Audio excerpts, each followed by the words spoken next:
Hi പ്രിയമുള്ള സുഹൃത്തുക്കളെ, ഇപ്പൊ പൊതുവെ ഇസ്ലാം മത സംവാദങ്ങള് അതല്ലെങ്കിൽ ഇസ്ലാമിലെ എന്തെങ്കിലുമൊക്കെ വിഷയങ്ങളെ കുറിച്ച് സംസാരിക്കുന്ന ക്ലബ് ഹൗസ് ചർച്ച പോലെ ഉള്ള ഇടങ്ങളില് പൊതുവെ വ്യാഖ്യാനക്കാരും പെയിന്റടിക്കാരും താരതമ്യേന വളരെ കുറവാണ്. അവര് ഉൾവലിഞ്ഞതാണോ അതോ ഇനി ഉത്തരമില്ലാത്തത് കൊണ്ടാണോ ഭയന്നിട്ടാണോ പണ്ഡിതന്മാര് പറഞ്ഞ് പ്രകോപിപ്പിച്ചിട്ട് അറിയില്ല. എന്ത് തന്നെയായിരുന്നാലും, കാരണം പലരും പറയാറുണ്ട് നിങ്ങൾ ഇസ്ലാമിന്റെ വേദിയിലൊന്നും പോകരുത്, പോയാൽ തന്നെ നിങ്ങൾ അങ്ങനെ പറയരുത്, ഇങ്ങനെ പറയരുത്, മറ്റേത് പറയരുത്, അത് അങ്ങനെയൊക്കെ പറയേണ്ട ഒരുപാട് വീഡിയോസ് ഞാൻ കണ്ടിട്ടുണ്ട്. അപ്പോ അതുകൊണ്ട് തെളിവുകളില്ല എന്നുള്ളത് പോട്ടെ, എന്നാലും കുറച്ചാൾക്കാർ ഇപ്പോഴും വരാറുണ്ട്. അവർക്ക് അറിവില്ലായ്മ ഒരു അലങ്കാരമാണ് എന്നത് വളരെ യാഥാർത്ഥ്യം. എന്നാലും മദ്രസയിൽ പഠിച്ച അറിവ് വെച്ചിട്ട് അത് തന്നെയാണ് ശരി എന്നും പറഞ്ഞ് ആധുനികതയ്ക്ക് നിരക്കാത്ത രൂപത്തിൽ വ്യാഖ്യാനിക്കാനും പറ്റില്ല. അപ്പോ ഒരു മടിയുമില്ല, ഉളുപ്പില്ലെന്ന് തന്നെ പറയാം, മടിയല്ലല്ലോ അതിന്. എന്നാൽ കുറച്ചാൾക്കാര് ഇസ്ലാമിക പ്രമാണങ്ങൾ എന്താണ് ഇതിലുള്ളത്, ഇതിലെ ലോജിക് എന്താണ്, ഇല്ലോജിക്കൽ എന്താണ് എന്ന് വളരെ കൃത്യമായിട്ട് പഠിച്ച് കുറിക്ക് കൊള്ളുന്ന രൂപത്തിൽ ചില ചോദ്യങ്ങൾ അങ്ങ് ചോദിക്കും. ഇതുപോലെ ഞാൻ പറയുന്നത് പ്രായപൂർത്തി എന്നുള്ളത് നിങ്ങൾക്ക് ബൈബിളില് വിവാഹം കഴിക്കുന്നതിന് വ്യക്തമായി ബൈബിളിലെ കാര്യമാണ് നിൽക്കട്ടെ. ഞാൻ ചോദിച്ചു മറുപടി 9 വയസ്സ് പ്രായപൂർത്തിയാണോ? ഞാൻ ഇസ്ലാമില് ഒരു പെൺകുട്ടി വിവാഹം കഴിക്കുന്നതിനുള്ള പ്രായം എന്താ പറയുന്നത്? മെൻസസ് ആയതിനു ശേഷം അവൾ വിവാഹത്തിന് അർഹനാണ്. ചിലവർക്ക് 9 വയസ്സ് മെൻസസ് ആയോ അതാണ് ചോദിക്കുന്നത്. ചോദ്യത്തിന് മറുപടി താങ്കളുടെ പ്രശ്നം കേൾക്കാനല്ല ഇട്ടിരിക്കുന്നത്. അത് നിങ്ങൾ ചിലപ്പോൾ അറിവുള്ളവനായിരിക്കാം, ചിലപ്പോൾ മദ്രസകളിൽ നല്ലപോലെ പഠിപ്പിച്ചിട്ടുണ്ടായിരിക്കാം. അപ്പൊ ആ പഠനത്തിന്റെ ഒരംശം എനിക്ക് പറഞ്ഞത്, അതായത് 9 വയസ്സ് നിങ്ങൾ പറയുന്ന പോലെ സെൻസസ് ആയതല്ലേ മെൻസസ് ആയ പ്രായമാണോ എന്നാണ് എന്റെ ചോദ്യം. 9 വയസ്സ് 9 വയസ്സിൽ മെൻസസ് ആവില്ലേ? ഹെൽത്തി അതിന്റെ റെഫറൻസ് ഉണ്ടോ? 9 വയസ്സ് അല്ലെങ്കിൽ ഇന്ന പ്രായത്തിൽ മെൻസസ് ആവുന്ന റെഫറൻസ് ഉണ്ടോ? ഇങ്ങനെ ഒരു കാര്യം മുമ്പ് വന്ന ഒരു പ്രവാചകന്മാരും ചെയ്തിട്ടില്ല. അതുകൊണ്ട് മുഹമ്മദ് മാത്രമാണ് ഇങ്ങനെ ഒരു പ്രവാചകൻ, ഈ മുഹമ്മദ് മാത്രമാണ് ഈ കാട്ടാൻ കാണിച്ചത്, വേറെ ആരും ഇത് കാണിച്ചിട്ടില്ല. മുഹമ്മദിന് എത്ര പ്രവാചകന്മാരുണ്ട്, അവരാരെങ്കിലും ഇങ്ങനെ ചെയ്തിരുന്നോ? അല്ല, നിങ്ങളിപ്പോ ആരെങ്കിലും കേൾക്കുന്ന ഒരു ആളെ ശ്രദ്ധിച്ചു നോക്കുക. ഈ പ്രവാചകൻ വിവാഹം കഴിച്ചിരിക്കുന്നതിൽ ഏക കന്യക ആയിഷ മാത്രമാണ്. ആദ്യം കഴിച്ച വിവാഹത്തെ കുറിച്ച് പാസ്റ്റർമാരൊക്കെ തീരോതീതം സംസാരിച്ചപ്പോ പറഞ്ഞില്ല ഖദീജയാണ്, വിധവയായിരുന്നു, അതിനെ കുറിച്ച് സംസാരിച്ചില്ല.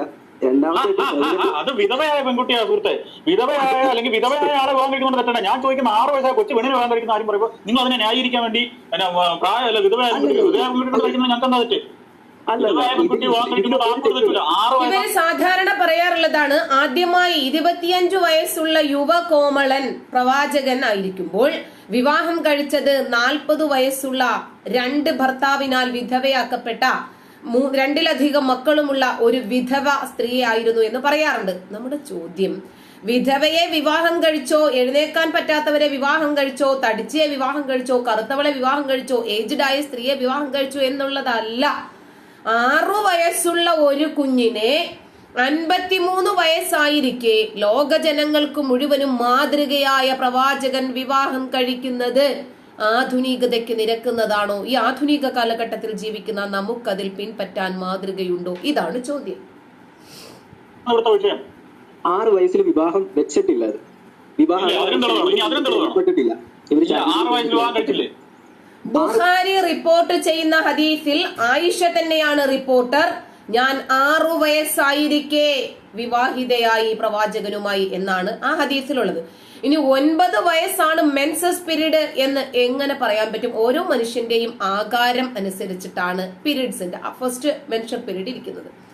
9 വയസ്സിൽ ആയിഷ പീരീഡ്സിലായി എന്നുള്ളതിന് എന്തെങ്കിലും തെളിവുകളുണ്ടോ? ഒരു പ്രമാണങ്ങളിലുമില്ല. ഇവരൊക്കെ മദ്രസയിൽ നിന്നും പഠിക്കുന്നതും ആരെങ്കിലും ഒക്കെ എവിടെങ്കിലും ഒക്കെ പറയുന്ന തെളിവുകളും ഒക്കെ കേട്ടിട്ട് ഇന്ന് തെളിവുകളുമായിട്ടിരിക്കുന്ന ആളുകളോട് വന്നിട്ട് വല്ല കാര്യമുണ്ടോ? വയസ്സിൽ വിവാഹം പറഞ്ഞു വെച്ചിട്ടുള്ളൂ. പറഞ്ഞു വെച്ചിട്ടല്ല, വിവാഹം കഴിച്ചു എന്ന് പറ. വിവാഹം കഴിച്ചു പിന്നെ ശാരീരിക ബന്ധത്തിലായിരുന്നു 9-ാം വയസ്സിൽ. അത് സംഭവിച്ചു. വിവാഹം കഴിച്ചിട്ടില്ല എന്ന് പറയുന്നത് വിവാഹം കഴിച്ചു എന്ന് തന്നെ. അഥവാ വിവാഹം കഴിച്ചു, ശാരീരിക ബന്ധത്തിൽ ഏർപ്പെട്ടത് അഥവാ ഇസ്ലാം പറയുന്നത് പ്രകാരം ഒരു പെൺകുട്ടി മെൻസസ് ആയതിനു ശേഷമാണ്. മെൻസസ് ആയതല്ല, 9-ാം വയസ്സിൽ വെച്ച് കഴിഞ്ഞാൽ അന്നത്തെ കാലത്ത് വിവാഹത്തിന്റെ ഒരു ടൈം ആയിരുന്നു. അങ്ങനെയാണെങ്കിൽ ഇതിന് മുമ്പ് വന്ന പ്രവാചകന്മാരിൽ ആരാ ഇങ്ങനെ കാണിച്ചിട്ടുള്ളതെന്ന് പറഞ്ഞ്? ഏതായാലും ഇസ്ലാമിൽ ഇതിൽ അനുവദനമാണ്. അപ്പൊ മുഹമ്മദിന് മുമ്പത്തുള്ള ഏതെങ്കിലും പ്രവാചകൻ ഇങ്ങനെ കാണിച്ചിട്ടുണ്ടാവില്ല. അങ്ങനെ ഏത് പ്രവാചകൻ ഒരു പേര് പറഞ്ഞത്? എന്റെ സുഹൃത്ത്, അത് ഞാൻ വ്യക്തമായിട്ട് പറയാം. അഥവാ ഓരോ പ്രവാചകന്മാരുടെയും കാലഘട്ടത്തിൽ ഓരോ നിയമമാണ്. അഥവാ ഇപ്പൊ ആദമിന്റെ കാലഘട്ടത്തിൽ സ്വന്തം പെങ്ങളെയാണ് മറ്റുള്ളവർ വിവാഹം കഴിക്കുക. കാരണം വെച്ചാൽ അന്ന് ആദമിന് വേറെ മക്കളില്ല. ഓരോ കാലഘട്ടത്തിലും ഫിക്ക് നിയമത്തിന് മാറ്റങ്ങൾ മുഹമ്മദിന്റെ കാലത്ത് വേറെ മക്കളൊന്നും ഇല്ലായിരുന്നു. അത് മുഹമ്മദും ആയിഷ മാത്രമേ ഉണ്ടായിരുന്നുള്ളൂ. അതല്ല, ഈ ആയിഷയുടെ വിവാഹത്തിന് പ്രത്യേകമായിട്ട് പറയുന്നത് മുഹമ്മദിന്റെ താല്പര്യപ്രകാരമല്ല, അഥവാ വഹിയായിട്ട് വന്നതാണെന്നാണ് പറയുന്നത്.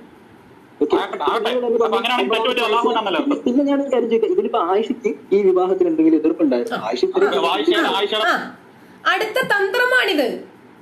ഇതുവരെ പറഞ്ഞുകൊണ്ടിരുന്നത് ദൈവിക സന്ദേശം അനുസരിച്ചിട്ട് അള്ളാഹുവിന്റെ കൽപ്പന പ്രകാരമാണ് കെട്ടിയത്. അല്ല, കൽപ്പന പിന്നീട് ഉണ്ടാക്കിയെടുത്തതാ. ഇപ്പൊ പിന്നെ പറയുന്നത് ഖദീജയാണ് ആദ്യമായിട്ട് വിവാഹം കഴിച്ചത്. ആ സമയത്തൊന്നും വേറെ കെട്ടിയുള്ള ഖദീജയുടെ ചെലവിലല്ലേ ജീവിക്കുന്നേ.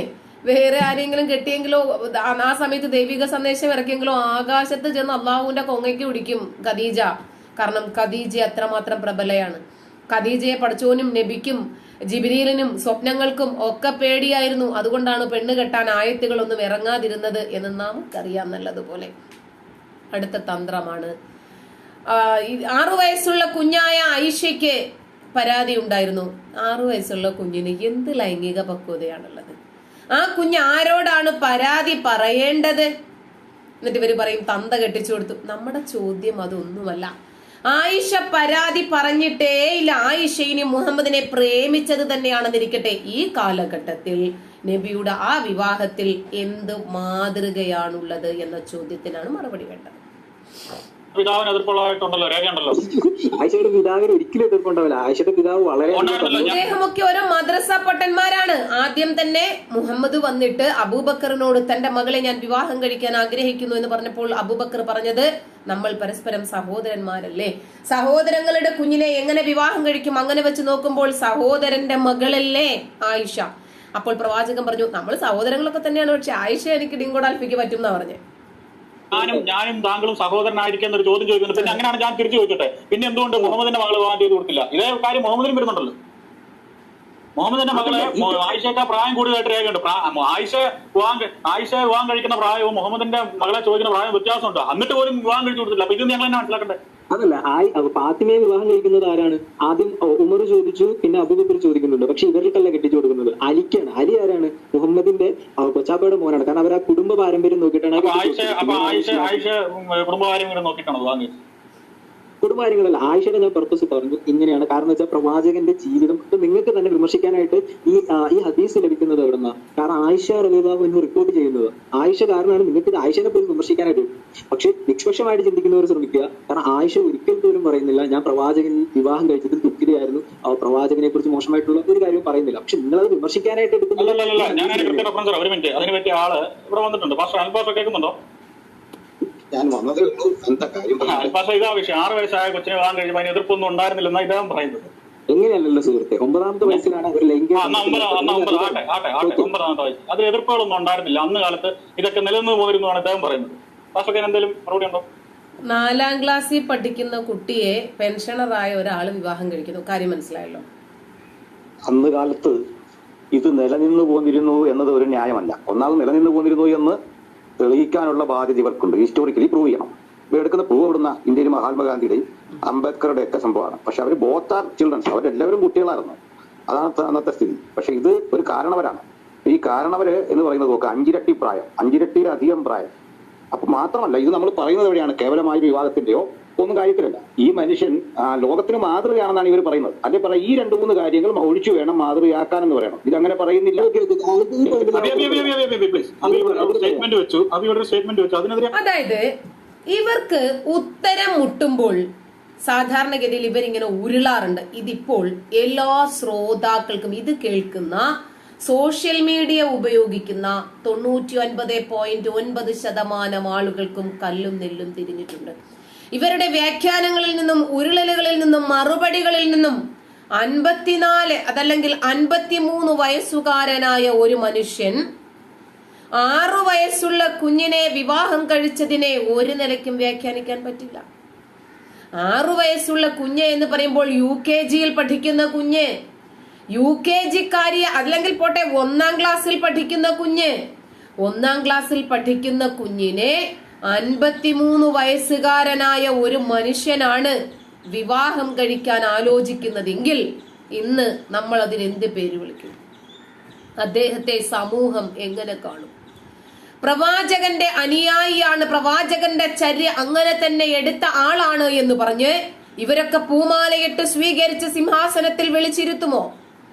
ഇപ്പോൾ ഈ വാദിക്കുന്ന വ്യക്തിയുടെ തന്നെ 6 വയസ്സുള്ള മകളെ ഒരു 53കാരൻ വിവാഹം ആലോചിച്ച് ഇദ്ദേഹത്തിന്റെ വീട്ടിലേക്ക് ചെന്നിട്ട് പറയുന്നു, ഞാൻ പ്രവാചകന്റെ സുന്നത്ത് അങ്ങനെ തന്നെ എടുക്കുന്ന ആളാണ്, അതുകൊണ്ട് താങ്കളുടെ മകളെ എനിക്ക് വിവാഹം കഴിച്ചു തരണം. അപ്പൊ പറഞ്ഞേ അതൊന്നും നടക്കില്ല. അടുത്ത ദിവസം വന്നിട്ട് ഞാൻ സ്വപ്നം കണ്ടു, താങ്കളുടെ മകൾ എന്റെ പത്നിയായിരിക്കുന്നത് ഞാൻ സ്വപ്നം കണ്ടു, ഇനി എനിക്ക് കെട്ടിച്ചു തന്നേ പറ്റുള്ളൂ, കാരണം താങ്കളുടെ മകൾ എന്റെ ഭാര്യയായിരിക്കാൻ അള്ളാഹു ആഗ്രഹിക്കുന്നു എന്ന് പറഞ്ഞാൽ ഈ നിയമങ്ങളൊക്കെ അംഗീകരിക്കുന്നവരെങ്ങാണം ഇവര് സ്വീകാര്യയോഗ്യമാണോ?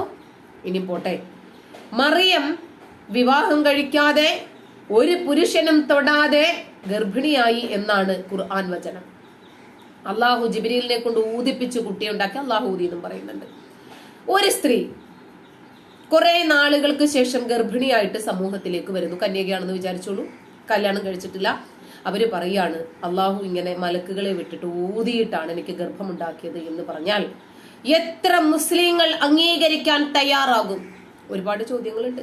പാലക്കാട് ഷാഹിദ എന്ന് പറയുന്ന ഒരു സ്ത്രീ ഇബ്രാഹിം നബി കണ്ടതുപോലെ ഒരു സ്വപ്നം കണ്ടു, കുഞ്ഞിന്റെ കഴുത്തിൽ കത്തിവെച്ചു, അറുത്തു മാറ്റി, അള്ളാഹുവിന് ബലി കൊടുത്തതാണ് എന്ന് പറഞ്ഞത് യാതൊരു ഗിൽറ്റി കോൺഷ്യസും ഇല്ലാതെ പോലീസ് സ്റ്റേഷനിലേക്ക് വിളിച്ചു പറഞ്ഞു, ഞാൻ എന്റെ കുഞ്ഞിനെ ബലി നൽകിയിട്ടുണ്ട്, എന്നെ അറസ്റ്റ് ചെയ്തോളൂ. എത്ര പേർ ഈ ബലിയെ അംഗീകരിക്കും? ശരിയാണ് അവർ ചെയ്തത്, കാരണം ഇസ്ലാമിക നിയമമാണ്. ഇബ്രാഹിം നബി ചെയ്തപ്പോൾ ശരി, മുഹമ്മദ് നബി ചെയ്തപ്പോൾ ശരി, മറിയം ചെയ്തപ്പോൾ ശരി.